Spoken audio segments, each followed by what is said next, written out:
You're out of rank, Lucian. Lucian. The name hit and lodged. He didn't even glance at Harrow. Take your men and report to Captain Voss that I caught you violating handling code on a treaty hostage. If you leave out details, I'll provide them myself. Harrow stared at him like he wanted to lunge and like he knew, down to bone, that he would lose. This isn't over. It is for tonight. For a heartbeat, no one moved. Then one of Harrow's men touched his sleeve and muttered, "Come on." They backed off into the trees, Harrow cursing under his breath as they went. Only when their torchlight vanished did Lucian turn back to Ophelia. The night seemed louder now, the creak over stone, wind in needles, her own ragged breathing. He stood a few feet away as if that distance were deliberate, hands open at his sides so she could see he held no weapon. "Can you walk?" he asked. She laughed once, short and cracked. "Are you asking as my jailer or my—" The word snagged on her tongue. She could not say it. Whatever that was. His jaw flexed. "I'm asking because you're hypothermic and bleeding." He was right. Now that the adrenaline thinned, pain broke through in bright pieces. Ankle throbbing, palms torn, shoulder burning where cloth had ripped away. Her teeth started chattering hard enough to hurt. Lucian unclasped his cloak and extended it toward her, stopping before contact. "May I?" No man in Ashford had asked permission before touching her. The simple question hit harder than Harrow's grip had.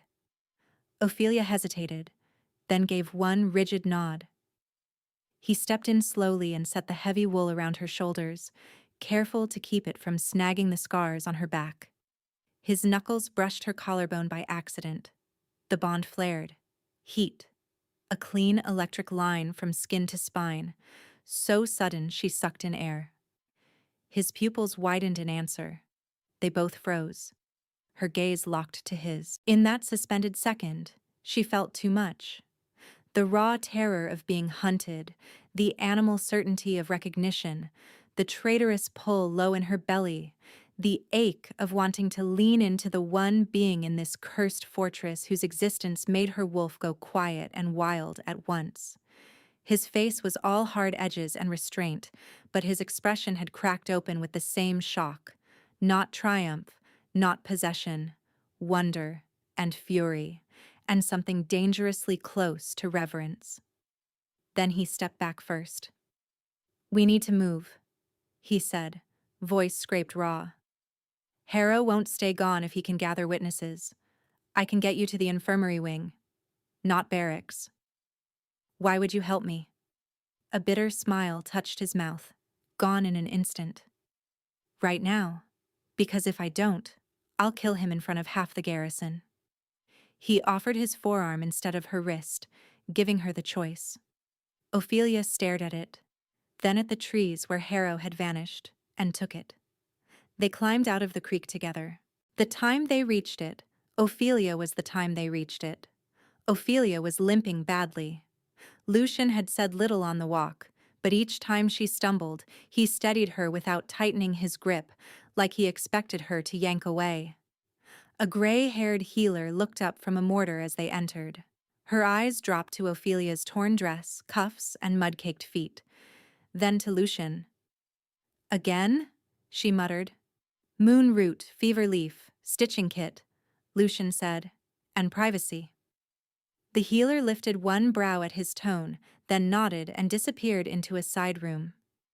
Ophelia stayed by the doorway, every muscle wired for flight.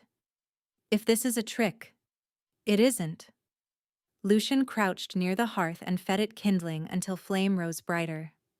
"You can stand there all night if you need. No one comes in without your permission." She almost said, "I don't have permission for anything." Instead, she watched him move around the room, setting water to warm, laying out salves, checking bandage rolls with soldier-practiced efficiency. Nothing in him read drunken opportunist. Everything in him read coiled control.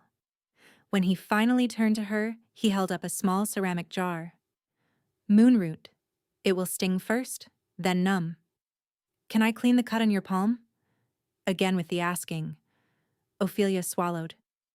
You could just do it. His expression darkened. I know. She crossed to the cot and sat. He knelt in front of her on the stone floor, a warrior kneeling to a chained hostage, and gently lifted her hand. His thumb hovered over the raw skin without touching until she nodded. Then he rinsed mud away with warm water, jaw tightening at each fresh scrape revealed beneath. Did Harrow do this often? He asked. Tonight was his first chance. She watched his face. There will be others. Not him. The certainty in those two words stirred that heat in her chest again. Touch? Yes. Why? His hand trembled. Touch? Yes. Why? His hand trembled once, barely. Because my wolf wants to tear apart anything that hurt you. Asking reminds me I am not him. Not him. As if his wolf were a second pulse under his skin, separate and raging. Ophelia understood too well.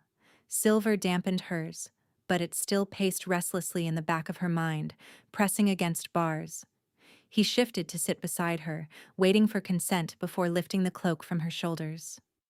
Cool air hit the exposed scars. She braced for revulsion, pity, curiosity. Lucian stared as if someone had carved scripture into stone. Rage moved through his scent, hot and metallic, then banked under iron control. He dipped clean cloth in water and began to wash blood from the oldest lash lines and newest tears, with the concentration of a surgeon and the care of a worshipper tending an altar. Who? He asked quietly. She knew what he meant. My father's enforcer. Sometimes my father. His hands stilled. For a moment she thought he might crush the bowl.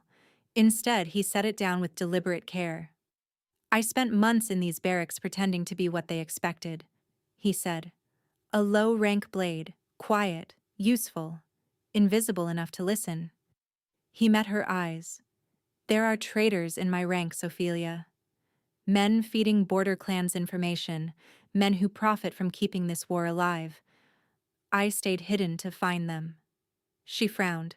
Why tell me that? Because you deserve truth from at least one person in this fortress. The healer reappeared silently with fresh bandages and retreated just as quickly. Lucian took a strip and wrapped Ophelia's palm, then reached for the silver cuffs. He did not remove them. Could not. Maybe. But he eased them, turning the metal so the sharp seam no longer bit into open skin. When he was done, he drew a sheathed dagger from his belt. Plain hilt, balanced weight, sharpened recently. Ophelia went still. He offered it hilt first and opened her fingers around it. No one owns your throat while I breathe, he said. The words landed somewhere deep, somewhere scarred. She stared down at the weapon in her lap. If they find this on me, they'll flay us both. Then hide it well. A brief, humorless curve touched his mouth. You strike me as inventive. Silence settled, not comfortable yet, but less sharp. At last she asked, What are you, Lucian? He held her gaze. Tonight? The man standing between you and worse. Not an answer, but not a lie. When he rose to leave, he stopped at the threshold. Bolt the door from inside. If anyone knocks and it isn't me or the healer, don't open it. Why would I trust you? His profile stayed still in the firelight. You shouldn't. Not quickly. He looked back at her, gray eyes briefly lit with gold at the edges.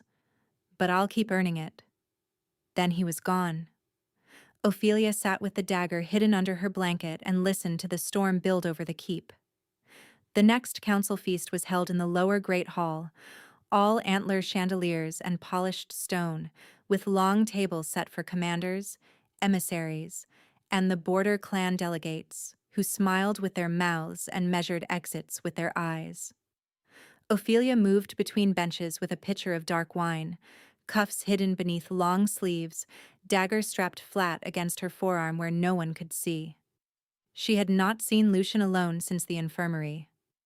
In public he became what he had claimed to be, another Duskwalker soldier in worn leathers, stationed near pillars, face blank, attention diffuse.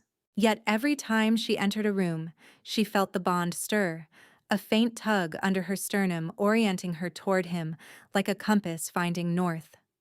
"Tribute flesh," a senior warrior called as she filled his cup. "Careful not to spill. We might mistake it for blood and get sentimental." Laughter rippled. Ophelia kept her expression empty and moved on. At the far table sat two granite border wolves wearing Stoneheart clan pins, black granite etched with a split fang. Tobias Stoneheart's men then. One was broad and red-bearded, the other thin as wire with clever eyes. They watched her too closely. "Girl," said the thin one as she approached, "our cup's empty." She poured. He caught her wrist, fingers digging through fabric to the cuff beneath. "Silver suits you."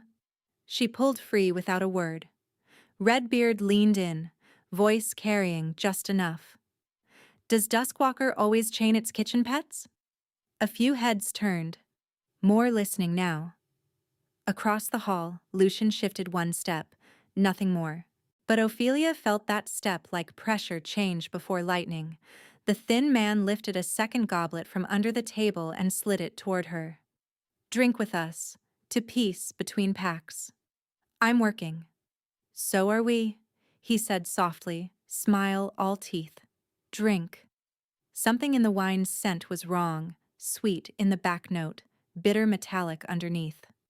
Her wolf snarled, a muffled warning through silver haze. "I said no." Redbeard stood so abruptly his bench scraped loud. "What did you say to him, Tribute?" There it was, the bait.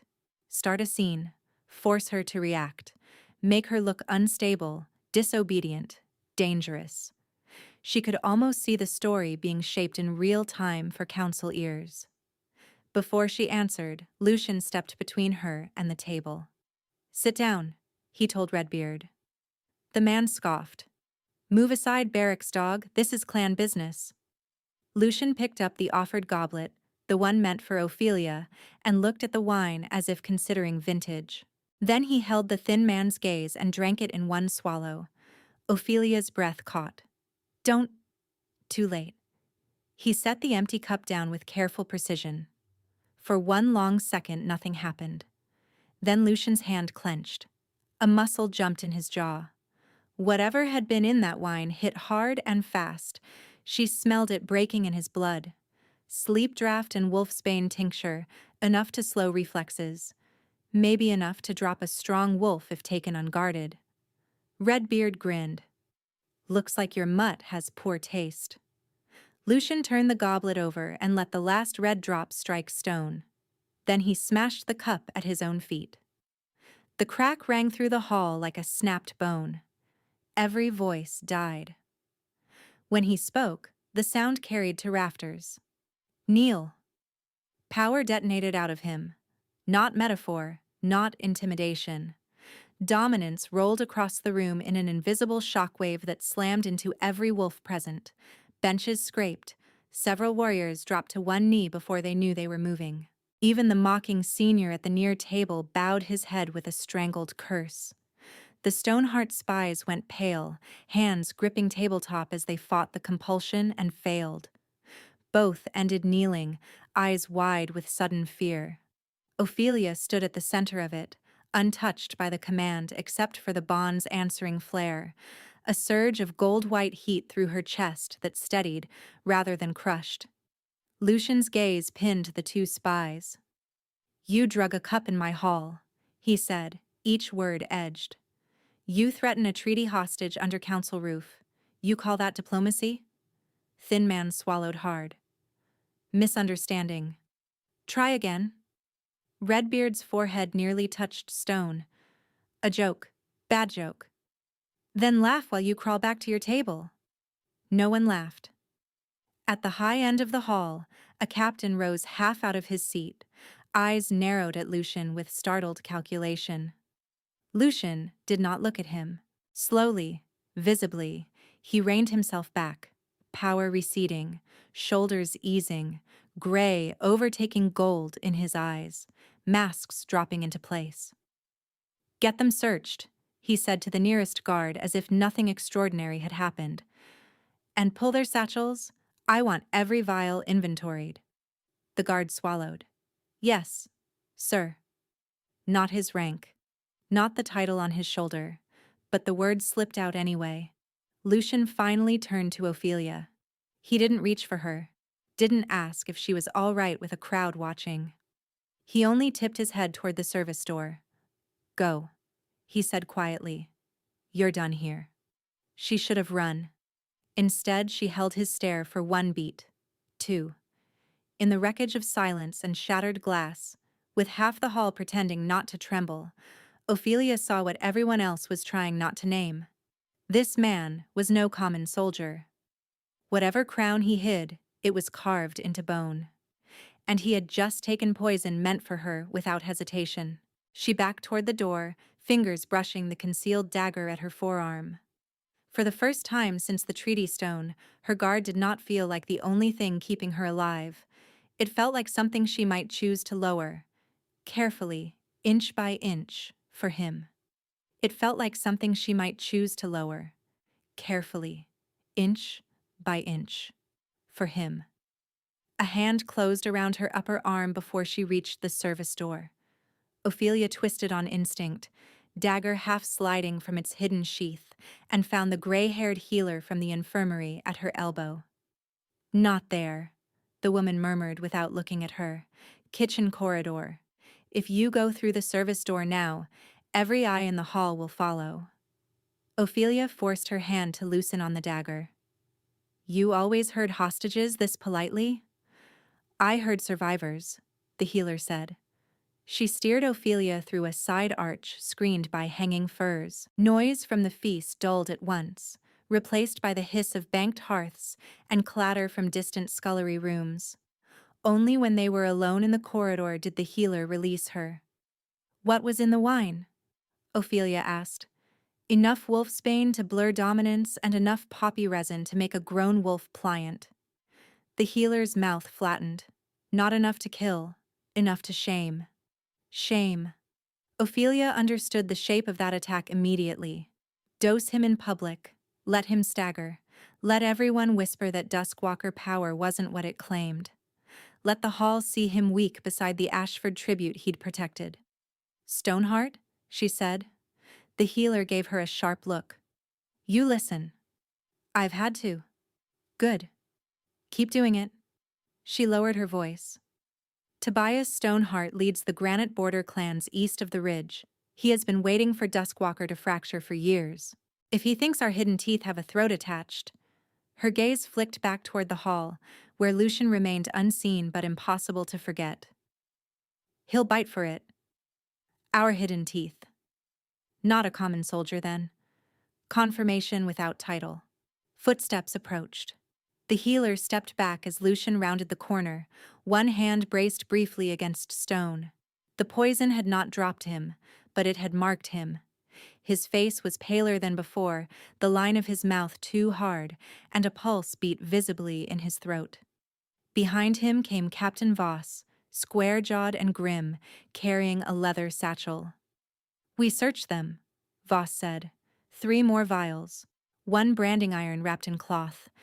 Not their crest. He opened the satchel and drew out a curved iron head etched with an unfamiliar sigil. Ophelia stared. It was Ashford's mark.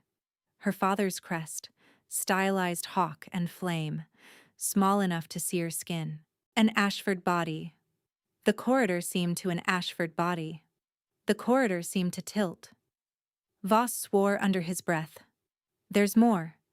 He handed Lucian a folded packet sealed in black wax. Messages hidden in the satchel lining. Tobias's cipher on the outer edge. We cracked enough to read names. Lucian broke the seal. His gaze flicked over the page once, then went flat in a way that scared her more than anger would have. "Read it," Ophelia said. He hesitated. "Read it." His voice came clipped and cold. "Blood Moon writes, seize the hostage during circle procession. Mark confession before witnesses gather. Produce former Ashford elders to testify she entered Duskwalker as a planted spy. Challenge for harboring enemy poison. He folded the page too tightly. Civil fracture on contact. Ophelia's stomach clenched hard enough to hurt. Not random cruelty. Not one poisoned cup. A scheme with steps and staging and her body at the center of it. The healer whispered, "Saints." Voss looked from Lucian to Ophelia. He bribed her pack? He bribed people who already sold her once, Lucian said. That was worse because it was true. Ophelia saw the rest of it all at once. Drag her from the right, carve lies into her skin, parade Ashford elders to swear she had come as a spy, force Duskwalker to choose between treaty and crown. If Lucian defended her too fiercely, he exposed himself. If he hesitated, she was ruined publicly and permanently. Tobias didn't need to win with claws. He only needed to poison belief. Why not arrest the spies and announce the plot now? She asked. Because Tobias will deny them, Voss said. And because half the border clans hate us enough to believe whatever serves them. Lucian folded the letter and slid it inside his tunic. He'll move faster now. Tonight failed. Ophelia wrapped her arms around herself under the cloak he'd given her. So I am bait. Lucian took one step toward her, then stopped when her shoulders tightened. You are a target, he said carefully, not bait. Those are different words for the same grave. Something fierce flashed in his face. No. The single syllable rang with enough authority that Voss dropped his gaze automatically. Lucian looked to the captain. Double the right perimeter. Rotate only wolves you have bled with personally. No Stoneheart clan servants inside the moon circle. And bring me every name on that page by midnight. Voss thumped a fist to his chest and left at once. Silence closed in after him. The healer busied herself uncorking a tonic for Lucian and pressed it into his hand. You're shaking, she told him. Then I'm still standing. He drank. Ophelia watched his throat work and hated that relief loosened something in her when color returned a shade to his face. The corridor empty except for torchlight. The corridor empty except for torchlight, stone, and the bond thrumming like a live wire between them. Lucian exhaled slowly. He won't stop. No, Ophelia said. Men like Tobias never stop when they think a woman's body can carry their victory. His eyes lifted to hers, storm-dark and raw. Then we stop him first. He walked her himself. Not close enough to crowd. Close enough that every passing guard thought twice before breathing wrong in her direction. The keep had thinned into midnight quiet, but it was not peaceful quiet. It was the strained hush of a place absorbing what had happened in the hall. Wolves glanced up from corridor posts, caught sight of Lucian beside her, and looked away too quickly. Doors shut softly. Conversations died. Blood moon rites, she said. What are blood moon rites? She said. What are they, exactly? Lucian leaned one shoulder against the stone opposite the door, as if forcing himself into stillness. An old Dominion observance, oaths renewed before the clans. Challenges can be made there under witness. Laws invoked. A bitter laugh escaped her. How convenient. For Tobias? Yes. His gaze dropped to the silver cuffs hidden beneath her sleeves. For us, maybe. Us. The word moved through her strangely. She should have gone inside. Instead, she stayed where she was, studying him in the low torchlight. There was wear in him now, and not only from poison. It sat beneath his control like a bruise. She remembered him kneeling before her cot, asking before every touch. Remembered his wolf's feral claim in the forest and the man's restraint after. You knew before tonight, she said softly, about Tobias. I knew he wanted my throne. There it was. Not crown, not command. Throne. Ophelia went still. So it is yours. His mouth curved without humor. You already knew. I knew you were lying by omission. And now? Now I know why everyone keeps swallowing titles around you. He pushed away from the wall and came one careful step closer. My name is Lucian Duskwalker. The corridor seemed to narrow around the words. King. Not by ceremony yet spoken, but in the weight of him. Yes. In the command that had dropped a hall to its knees. In the dangerous calm that followed. Ophelia let out a breath she had not realized she was holding. You let me call you a barracks dog in my head for days. One corner of his mouth actually lifted. I've been called worse. By me? Not yet. Despite everything, a faint, incredulous smile tugged at her mouth and disappeared. Why hide there at all? In the barracks, in mud and dice and filth. Because kings hear lies in council chambers and truths in soldier bunks. He folded his arms. Someone in my command has been selling routes, patrol shifts, supply counts. Men died at the ridge because of it. I needed to know who. And now you have me dropped in the middle of your traitor hunt. His expression sharpened with regret. I should have moved you sooner. You didn't know. My wolf knew enough to break cover in a forest. Heat stirred low in her chest at that bluntness, asking what I want. The words landed asking what I want. The words landed between them, bare as exposed skin. Lucian held very still. Then quietly, What do you want, Ophelia? No one had asked her that in years without agenda hidden under it. The answer should have been easy. Safety. Revenge. Freedom. Instead, what rose first was dangerous and human and humiliatingly honest. I want, she said, then stopped and tried again. To stop waiting for pain every time a door opens. Something broke open in his face. Not pity. Never that. Recognition. He closed the last distance between them only when she did not retreat. Slowly, visibly, he lifted his hand and held it there between them, palm up, invitation not demand. After one heartbeat, then two, she set her fingers in his. Contact steadied something in him too. Eye contact steadied something in him too. I can't promise you a world without doors, he said, but if one opens on danger, it won't find you alone. Ophelia's throat tightened. That sounds like a king's promise. It's a man's first. Her fingers tightened before she meant them to. She felt the calluses in his palm, the old scar crossing his thumb, the restrained strength in his hand as he refused to curl it around hers too possessively. Everything about him said he could take.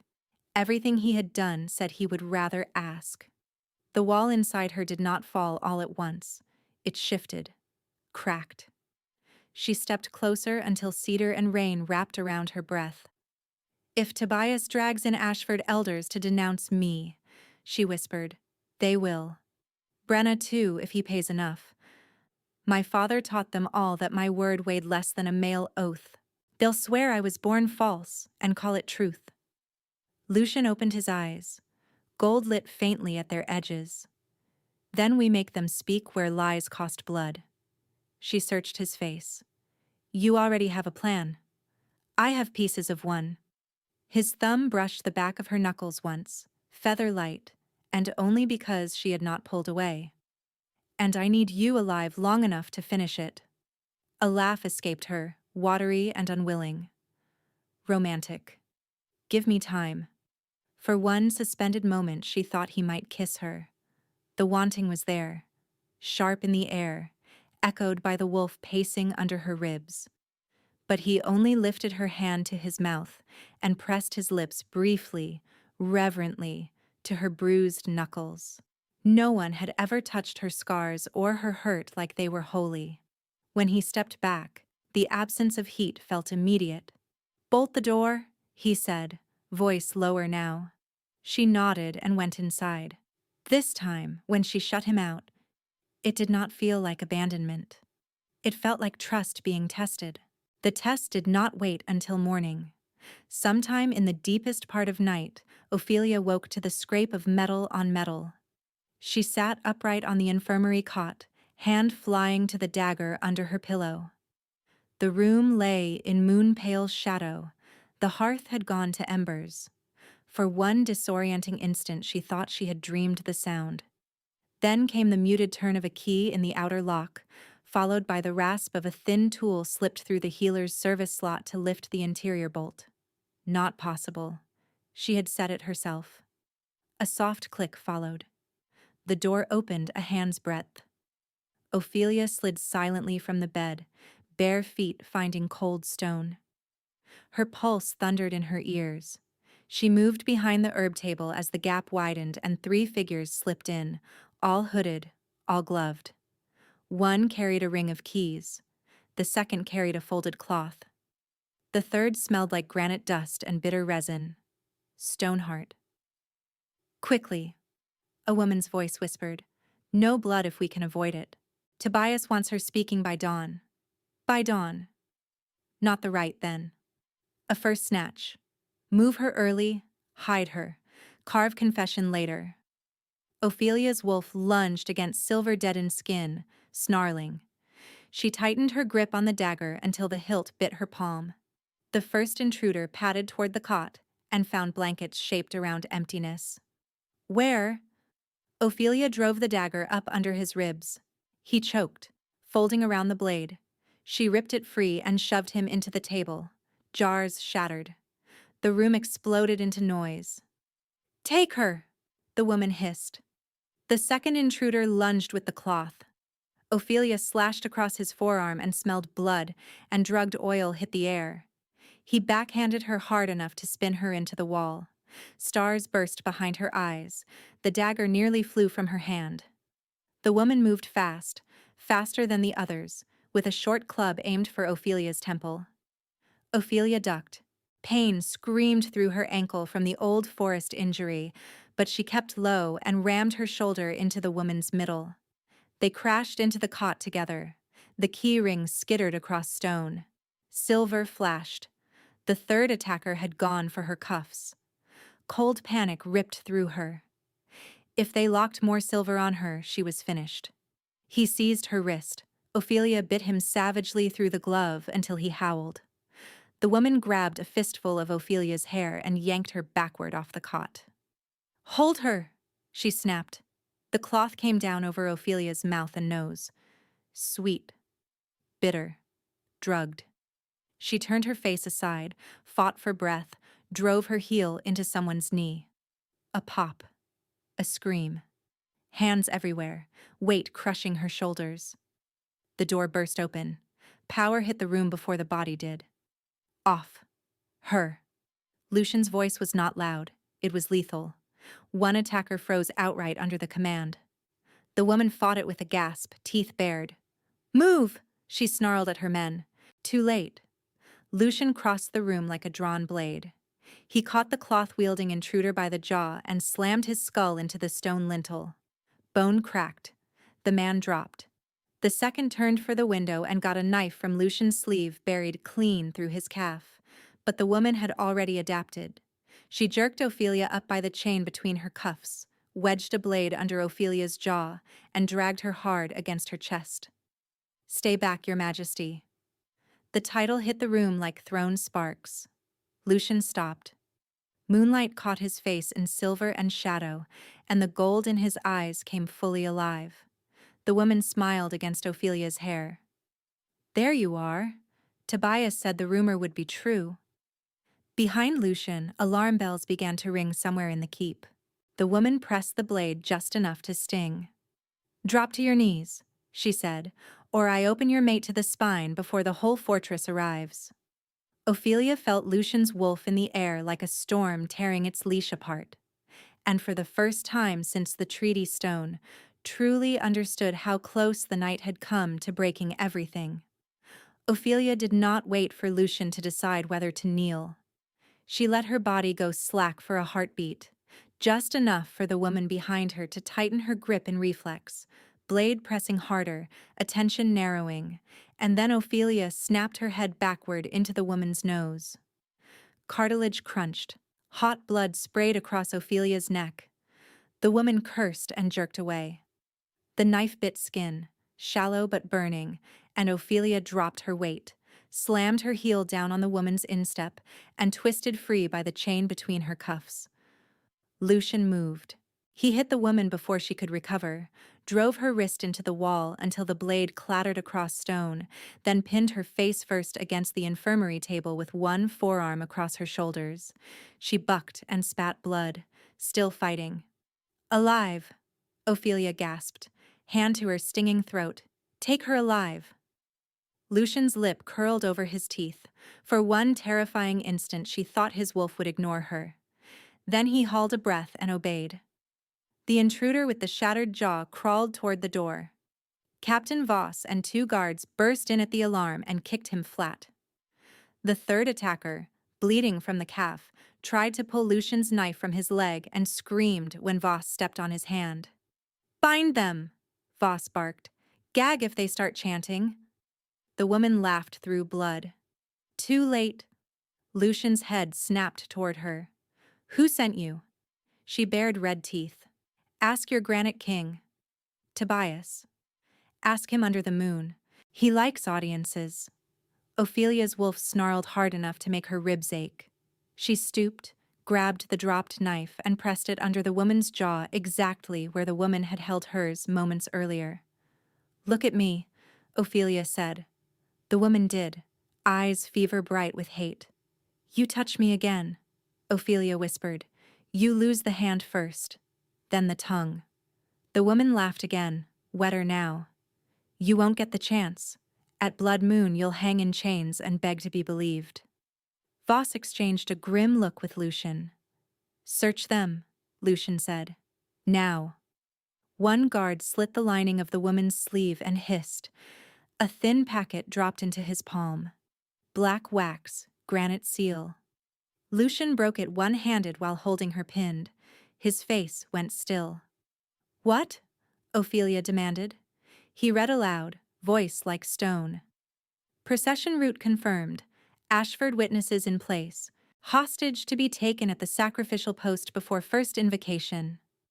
A second line, lower on the page in different script. "If Duskwalker King resists, force public challenge for harboring enemy spy." The woman smiled through blood. "See you at the circle, Your Majesty." Lucian shoved her at Voss. "Dungeon iron, double collars. If one dies before dawn, I'll assume you help them." Voss's fist struck his chest. "Yes, sire." The title hung in the room. No one pretended anymore. Lucian turned to Ophelia. "We stop waiting for him in corridors," she said. "Then we stop waiting for him in corridors," she said, throat raw. "We take the fight where everyone can see it." His gaze sharpened. "What are you thinking?"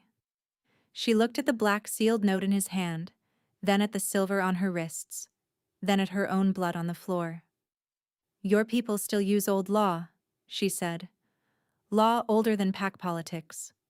He held very still. "Trial by truth."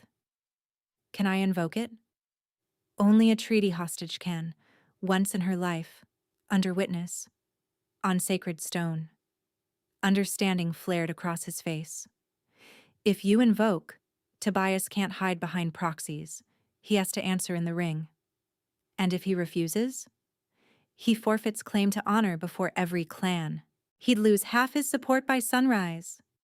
Ophelia felt her pulse steady, not because she was safe, but because she finally had a blade pointed back. "Then chain me to the post like custom demands," she said. "Let him come for me, and when he does, I call him into the open." Lucian's expression went ferocious. "I will not use you as bait." She stepped into him, grabbed the front of his tunic in both cuffed hands and held on. "Listen to me. He already chose me as the stage. I'm done being scenery." The bond flared, hard and bright. "I will stand in that circle," she said. "I will name what he did. And if you trust me at all, you will let me finish what he started." For a long breath, he said nothing. Then he covered her clenched fists with his hands, careful of her bruises, careful even now. "I trust you," he said roughly, "more than I trust the moon." Blood moon rose like a wound over Duskwalker stone. The right circle lay beyond the keep walls, ringed by standing obsidian monoliths older than any living pack line. Braziers burned in iron cradles along the perimeter, smoke braided with cedar and bloodwort. Wolves filled the terraces, Duskwalker soldiers, granite border delegates, lesser clan envoys, healers, elders, opportunists, and carrion-hearted men who came whenever power smelled vulnerable. At the north edge, on a raised platform of black stone, sat alpha chairs for challengers and rulers. Lucian stood before them in formal war leathers, crown unhidden now, dark steel circlet at his brow, wolf sigil at his throat. Captain Voss held the right flank with 12 hand-picked guards. The gray-haired healer, matron Ilara, Ophelia had finally learned, stood with infirmary attendants near the lower steps, jaw set like carved oak. And in the center, bound to the sacrificial post by ceremonial silver chain, stood Ophelia Ashford. Custom required it for treaty collateral during blood moon oath renewals, visible, restrained, symbolic. Tonight, the symbolism tasted like iron. Her wrists were shackled above waist height, chain wrapped twice around the post ring. Ankles linked, enough slack to stand, not enough to run. Beneath her sleeve, pressed flat to skin, Lucian's dagger waited where no one had found it. Across the terraces, murmurs rose and fell like insects. "Tribute, girl." "Ashford stray." "Pretty throat for a liar." Then the granite horns sounded. Tobias Stoneheart entered the circle with theatrical patience, cloak of gray wolf fur sweeping behind him. He was huge even in human form, shoulders like quarried rock, beard braided with bronze rings, one cheek carved by old claw scars. His smile looked generous from a distance and rotten up close. He bowed to Lucian with mocking precision. "Your Majesty. Fine moon for honesty." "Speak yours quickly," Lucian said. Tobias turned to the assembled packs and spread his arms. "I come not as enemy but guardian of border truth. We have learned the Ashford tribute harbored here." He gestured toward Ophelia. "Was sent as spy poison from the start. I bring witnesses from her former pack and mark evidence prepared for presentation." Two figures were shoved forward by Stoneheart men. Elder Brenna, gray braid undone, eyes refusing to meet Ophelia's, and Alpha Rowan Ashford, her father, worn but proud, wrists unbound, wearing the same signet ring he'd worn when he sold her. Ophelia's breath caught anyway. Old reflex, old wound. Rowan lifted his chin to the crowd. "My daughter has always been unstable," he said, voice carrying. "Cunning, disobedient. If she embedded among Duskwalker command, it was by her own treacherous nature. She has no loyalty even to blood." Brenna spoke next, flat and practiced. "She was punished often for deceit. We warned all parties." The terraces buzzed, hungry. Tobias lifted a wrapped iron object and let cloth fall away. Ashford's crest gleamed in firelight. Gasps spread. "You see?" Tobias roared. "Enemy mark to be used in confession. She carried it into this dominion. Lie built on lie, polished for public consumption." Lucian's hands had curled into fists at his sides. Gold bled into his eyes, but he held silent, waiting, because they had planned this moment together. Tobias pointed straight at him. "By old law, I challenge your judgment, Lucian Duskwalker. Harboring enemy poison makes you unfit to hold border crown. Yield authority pending tribunal or answer as oathbreaker." The word oathbreaker cracked through the crowd. Before Lucian could speak, Tobias's hidden men moved. 6 Stoneheart wolves vaulted the lower rail, sprinting for the center post with hooks and weighted nets. Another pair slashed the rope line to the west gate to create a panic break. Screams erupted from lower benches. Guards drew steel. The right circle detonated into chaos exactly as Tobias intended, and Ophelia smiled. She yanked her bound wrists down hard, wrenching chain taut, and drove Lucian's dagger between two silver links at the post ring. One savage twist. A second. Metal shrieked. The weakened link snapped. Her hands came free. The nearest kidnapper lunged, net unfurling. Ophelia ducked and sliced his thigh to bone. He fell, screaming. She spun, chain still trailing from one cuff, and sprinted for the signal stanchion at the circle's edge. The rope Tobias's men had planned to use as escape corridor marker. A Stoneheart wolf grabbed for her hair. She whipped the loose chain across his face. Teeth flew. She reached the stanchion, sawed once, twice, and severed the thick rope. Above the arena, 4 suspended iron braziers dropped at once. They crashed in a wall of fire and sparks across the west exit, crushing 2 kidnappers beneath red-hot metal and sealing the retreat in smoke. Wolves reeled back from the blaze, coughing. "Gate blocked!" someone shouted. "Circle sealed!" Ophelia didn't stop. She ran through drifting embers, caught the first standing stone handholds, and climbed. Fingers bleeding, skirt torn, she hauled herself onto the black monolith and stood high enough for every clan to see her. "Witness me," she shouted. The old words rang out of her from someplace older than fear. The circle quieted in jagged pieces. "I am Ophelia Ashford," she called, voice ripping her throat open, "treaty hostage under blood seal and living collateral under your law. By moonright and chainright, I invoke trial by truth against Tobias Stoneheart for conspiracy, abduction, and false witness before the Pax." A collective inhale went through the terraces. Tobias stared up at her, stunned for the first time that night. "You dare," he began. "I dare because your men came for me in the infirmary with drugs and keys." She pointed at the bound prisoners Voss's guards now dragged into the ring. "I dare because you forged my crest to carve lies into my skin. I dare because you paid those who sold me once to sell me again." Her gaze cut to her father. Rowan flinched, barely. Then she turned to Lucian, standing below in blood moonlight, crown bare, wolf at the edge of his skin, and made the most dangerous choice of all. "I name my chosen mate before mark and before witness," she cried. "Lucian Duskwalker is mine by will, not coercion. Any claim against me is a claim against the bond itself." Shock shattered across the circle louder than any horn. No mark meant vulnerability. A declared choice without completed bond could still be challenged, twisted, broken by death. She offered Tobias every reason to strike now, and denied him the narrative he wanted.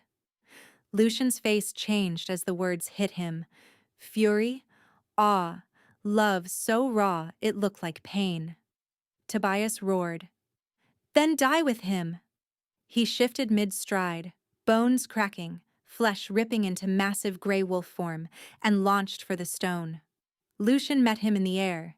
He shifted on the leap, man to wolf in a seamless explosion of muscle and midnight fur, colliding with Tobias hard enough to shake ash from the monoliths. They hit the obsidian ring together, teeth and claws and snarls tearing through ritual smoke. Tobias was heavier. Lucian was faster. They crashed through a brazier stand, rolled, separated, lunged again. Lucian caught Tobias at the shoulder. Tobias raked claws across Lucian's flank, blood spraying black-red in moonlight. Wolves in the terraces howled, some in challenge, some in fear, some in savage approval. "Hold perimeter!" Voss bellowed as Stoneheart fighters tried to breach the firewall. Duskwalker guards slammed shields into them, forcing them back toward the sealed exit. Ophelia dropped from the standing stone, landed hard, and saw the wrapped branding iron where Tobias had dropped it in the first rush. Ashford crest glinted on one side, Stoneheart split fang on the reverse. Proof. She snatched it and ran for the nearest brazier, shoving the iron head into coals until it glowed orange-white. Tobias slammed Lucian into the obsidian ring and clamped jaws on his foreleg. Lucian snarled, twisted, and drove his weight down, but Tobias held, trying to cripple. "Lucian!" Ophelia shouted. Both wolves flicked an ear toward her voice. One in trust, one in rage. She yanked the branding iron free and hurled it with both hands. It struck Tobias's exposed shoulder and seared deep with a hiss of burned flesh. He howled and reared back, releasing Lucian. The iron fell, leaving Stoneheart's own crest burned clear across his hide. Gasps ripped through the crowd. Even the border clans couldn't deny that mark now. Lucian shifted back to human in a blood-slick crouch, chest heaving. Tobias did the same, staggering, one hand clamped over his smoking shoulder. "You bitch!" Tobias snarled at Ophelia. "You were tribute, nothing." She stepped between him and Lucian, blade up, blood on her cheek, silver chain dangling broken from one wrist. "I was never your offering," she said. "I am the oath you broke."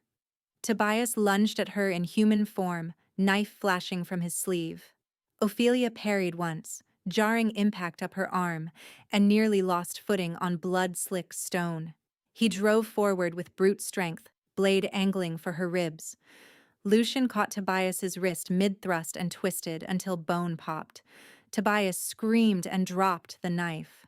Lucian drove him to his knees, forearm crushing his throat from behind. "Witnesses!" Lucian roared to the circle, voice amplified by dominance. "Hear confession or challenge my right now." No one spoke. Lucian tightened his hold until Tobias choked. "Say it." Tobias spat blood. "Go to hell." Lucian's eyes went gold-white. "Say it." Power slammed outward. Wolves across the terraces dropped to one knee, whimpering under the command. Tobias shook, fighting, then broke. "I sent them," he rasped. "I sent men for the girl. I forged the mark, paid Ashford elders, set the wine." He gagged as Lucian pressed harder. "I did it. I did it to break you." The words rang clear to every stone. Lucian looked to Ophelia. Her chest heaved. Blood trickled warm down her neck from the infirmary cut. Her father stared from the witness rail, face gone gray. Brenna wept silently, hands over mouth. The granite delegates looked sick. Ophelia lifted her chin. "Sentence?" Lucian's voice never left Tobias. "By invoked law, victim may name it." Every eye turned to her. She thought of the treaty slab, of lash scars, of Harrow's hand on her dress, of tonight's knife at her throat, of all the women traded as terms while men called it peace. "No cages," she said. "No bargaining. End him where all can see." Tobias thrashed once, wild-eyed. "You can't." Lucian's arm tightened across his chest, hand flattening over his heart from behind. "I can," Lucian said softly. "I am king." He drove claws through ribbon muscle in one clean alpha strike. Tobias jerked, choked on a last wet breath, and went still on the obsidian stones. Silence dropped like snow.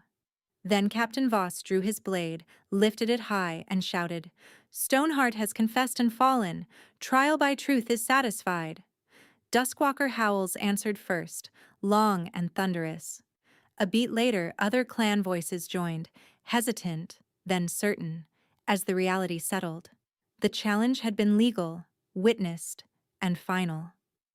Ophelia turned toward Rowan Ashford. Her father could not meet her eyes. "Take the false witnesses into custody," Lucian said without looking away from her. "Alive, they stand civil judgment at dawn." Guards moved. Rowan did not resist when they chained him. Harrow, dragged from the crowd by two soldiers, shouted drunken protests until Voss struck him quiet and had him bound beside Tobias's surviving spies. Smoke drifted, blood steamed. The moon burned red above them all. And in the center of the ring, with death cooling at their feet, Ophelia and Lucian stood facing each other like the world had narrowed to one breath. She reached him first, not because she was weak, because she was done pretending not to want him. Her hands came up to his face, blood, soot, stubble, warmth, and she held him there, forehead nearly touching his. "Look at me," she whispered. He did, eyes still molten at the center. All around them, warriors, elders, healers, and opportunists watched in stunned, reverent quiet. Blood moon painted every edge of him in crimson. Ophelia drew one shaking breath and bared the side of her throat, tilting her head to expose the mating point where neck met shoulder. "I offer this by choice," she said clearly, for him and for every witness. "No surrender. Equal claim." Lucian's hands hovered at her waist, not touching. "Ophelia, yes or no," she said. "Ask me." His jaw trembled once. He swallowed. "May I mark you, mate?" The word went through her like lightning and homecoming. "Yes," she whispered. Louder. "Yes." He touched her then, one hand at her nape, one braced at her back as if she were breakable and sacred both. His mouth pressed first to the skin below her ear, hot, trembling, almost a prayer. She felt the scrape of his fangs as he positioned, paused one last heartbeat for refusal she did not give, then bit. Pain flashed sharp and white. Ophelia gasped, fingers digging into his shoulders. The bite burned, then flooded into something vast, heat pouring down her spine, through her chest, into every scarred place she thought was dead. Power surged gold-white under her skin. Her wolf howled not in fear but in fierce recognition, rushing forward to meet his. Lucian groaned against her throat, a sound torn from somewhere deep and undone. She felt his pulse hammer through his hands as the bond flared wider, threads snapping into place, scent, emotion, memory, hunger, protectiveness, grief, devotion. All of it racing between them in blinding currents. "Mine," he breathed against her skin, reverent, wrecked. She laughed through a sob. "Yours." He eased his fangs free and licked the mark with careful tenderness, sealing blood. Her knees buckled once. He caught her instantly, holding her up without taking control away. At the shoulder, exposing the king's mark at the shoulder, exposing the king's mark branded at his collarbone. The muscles there jumped under her palm. He made a helpless, hungry sound and tipped his head, offering. "May I mark you, Lucian Duskwalker?" she asked, breath warm against his skin. His eyes blazed. "Please," she bit. His body arched into her with a growl that shook the ring. Her fangs pierced skin over the king's mark, blood salt-hot on her tongue, and the second half of the bond slammed closed like a gate of light. Pleasure cracked through pain, wild, molten, overwhelming. The world dropped away. No crowd, no politics, no blood on stone. Just them, heart to heart, wolf to wolf, power braided tight and true.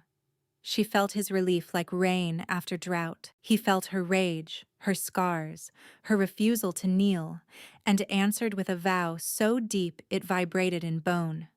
"Mine," she murmured against his shoulder, fierce and shaking. "Yours," he answered, voice breaking. "Mate," they said together. The word thundered through the completed bond, and every wolf in the circle felt it. A wave of instinctive submission rippled outward, knees bent, heads bowed, not to domination alone, to recognition of something chosen and irrevocable. Lucian pulled back just enough to look at her. Blood traced both their mouths. Her mark pulsed at her throat. His answered at his shoulder, twin points of heat. He touched the broken silver still hanging from her wrist, then snapped the last link in his fist and let it fall. "No more chains," he whispered. Ophelia pressed her forehead to his, smiling through tears and smoke and exhaustion. "No more masks." He laughed, raw, disbelieving, alive, and wrapped her in both arms. Circle erupted. Howls, fists to chests. Circle erupted. Howls, fists to chests, blades raised in salute. Matron Alara was crying openly. Voss looked like a man who had just watched winter break. Even hardened warriors who had mocked her days ago bowed their heads as she and Lucian stood marked and unbowed beneath the bleeding moon. Dawn found them in the high council chamber, windows thrown wide to mountain wind. The treaty table had been stripped and reset. Fresh parchment lay where old tribute ledgers once sat. The old clauses, female collateral, labor seizure, blood price brides, had been cut out and burned in a brass basin at the room's center. The ash still smoked. Ophelia stood at Lucian's right, not behind him. A black and gold mantle clasped at her shoulders marked her new station. Of Duskwalker Dominion, granite border of Duskwalker Dominion, granite border clans and allied pacts. All tribute customs trading persons as treaty currency are void, unlawful, and punishable by exile and asset seizure. Murmurs. Some outraged, some relieved. Ophelia stepped forward and set her palm on the parchment. Second article. Sanctuary right is established in every keep under this pact. Any wolf, female, child, bonded, unmated, may claim sanctuary from abuse at a marked moonstone and cannot be returned without public hearing. Matron Ilara stood from the healer bench and bowed her head. Infirmary houses will keep those stones.